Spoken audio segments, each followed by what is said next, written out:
Morning, everyone. It's time to go on the record. This problem needs to be addressed, and it needs to be addressed now. With a $750 million shortfall, Governor Baker sharpens his cutting knife.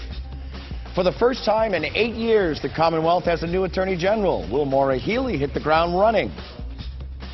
And focusing our attention instead on stadiums and velodromes and aquatic centers just doesn't seem like the right priority right now. No Boston Olympics movement picking up steam. They're challenging Marty Walsh in the 2024 committee. Today, we hear from a leading opponent.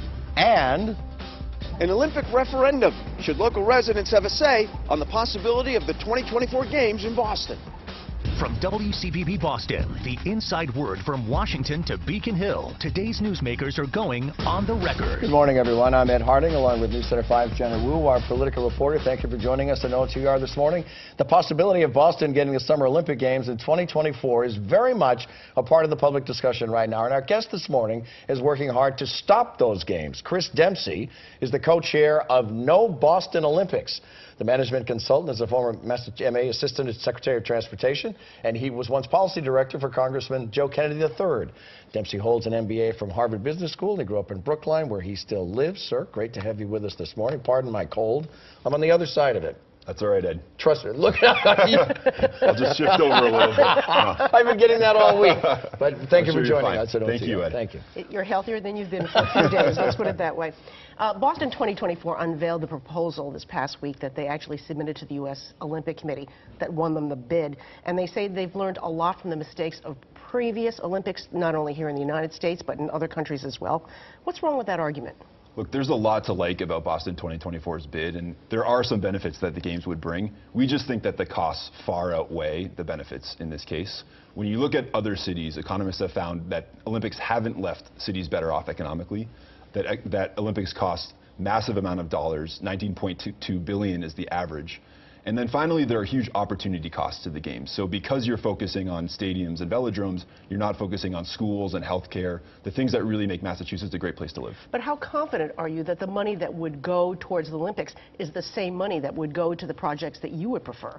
I mean, people have a right to give the money to where they want. That's right. And if it were truly a private enterprise, then we'd have far fewer concerns about this. The problem is that Olympics almost always require taxpayer funds, and that the mayor of the host city has to sign an agreement with the IOC that requires the city to provide a financial backstop in case there are overruns. One of the biggest criticisms of your group, not you, but of your group, is from the mayor, is that you never sat down with him or the Boston committee to see the facts or even hear the arguments. What's your response to that? We're very open to meeting with them and would love to sit down with them and hear some more.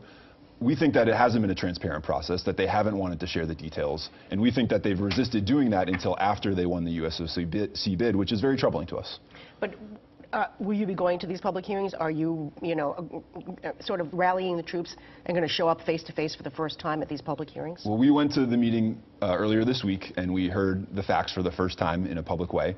And then we will have some folks at the mayoral public meetings, but I think you'll also see a real cross-section of the city at those meetings.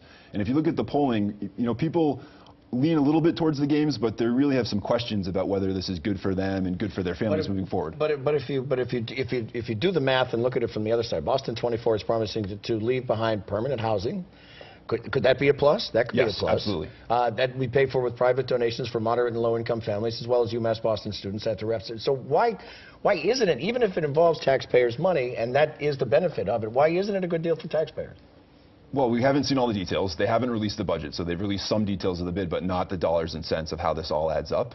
And I think it's because there are these different buckets, you can kind of play a shell game and say, well, this is public, this is private. In the end, you end up spending a lot more public dollars on things that are really not our priorities. But you have never called them to ask them for a presentation privately before this, and you have never called the mayor's office, is that correct, looking for a meeting? Boston 2024 scheduled a meeting with us and then canceled it. And when was that? That was in the summer. And that was the last time you heard from them? Until earlier this week, that's the last time we heard from them. And they had a press conference in the middle of the week, at least publicly showing what they had, revealing the hand that they were willing to reveal at that point in time. And they say they're going to be fairly transparent, except for things that still need to be negotiated that they can't release because they don't want the bidders for different contracts. They have to have the upper hand. Transparency is obviously very good, but we think that the full document should be available, including all the details. That's standard practice for a state contract or a city contract. We don't see any reason why those numbers couldn't be released. You ready for the OTR Pop Quiz? Let's do it. All right, stand by. Not surprisingly, your OTR pop quiz is on the Olympics. All right. What a shock. What a shaka, as they say, huh? Since you're an opponent of the Boston Olympics, we're taking a survey. Question 1. Of the Summer Games in Munich and Atlanta, what was the common thread? Well, it's sad to say, but I think one common thread is that there was a terrorist attack in An both act of of those. terrorism. Question 2. What was the name of the Palestinian terrorist group that claimed responsibility for killing the Israeli athletes in Munich?